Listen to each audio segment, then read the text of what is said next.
circa 350.000 persone, almeno da 50 anni, stanno bevendo l'acqua potabile contaminata da PFAS.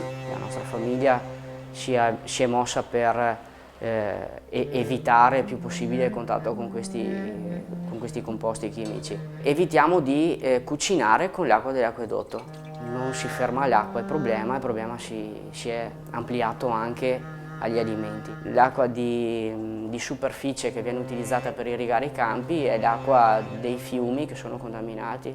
I bambini vanno all'asilo e all'asilo che cosa mangiano?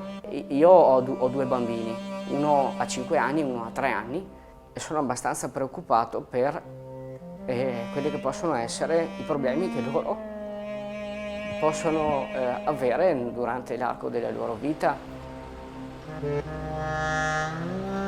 Dal punto di vista medico, la popolazione contaminata da PFAS, cioè quelli che vivono nelle zone ad alta contaminazione, non può essere considerata al sicuro.